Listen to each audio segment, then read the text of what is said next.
5 години пред стартот на зелената транзиција во Македонија и напуштањето на производството на струја од фосилни горива, процес што треба да започне во 2030-та, РЕК Битола се подготвува да отвори нов рудник на јаглен во Живојно, во близина на постоечките рудници.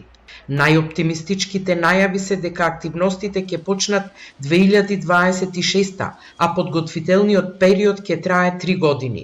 Рудникот ќе има експлоатационен век само 4 години, но од државните електрани велат дека со јагленот од Живојно се очекува Македонија да стане целосно увозно независна од овој енергенс, што подразбира и намалување на производствената цена на струјата.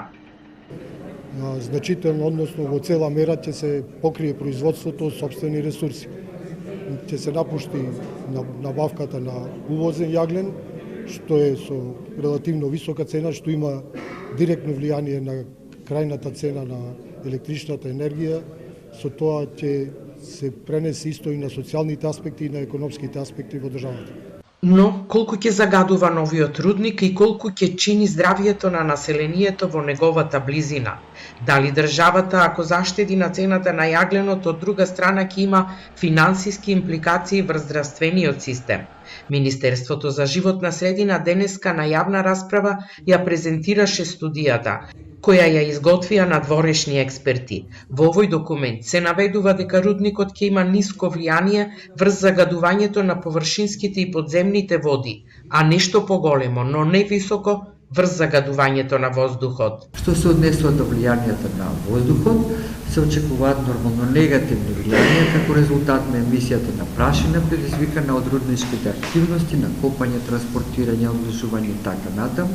Тука е и фугитивната емисија што се јавува при неконтролирано, значи при дување на ветер, при на различни непогоди. Овие влијанија ќе бидат локално во рамките на КОПот, а исто така се очекува и емисија на штетни јасови, овие што се наведени тука како резултат на работењето на градичната механизацијата. Овие влијанија се оценува дека се со средна магнитуда и со мала до средна значајност. РЕК Битола е еден од најголемите загадувачи во индустријата кај нас.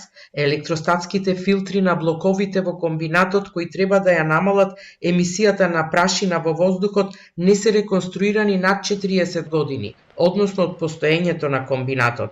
Често не се почитува и протоколот при отпепелувањето, поради што обвинителството минатиот месец оформи предмет и истражува дали има пропусти при одлагањето на пепел на одлагалиштето во комбинатот.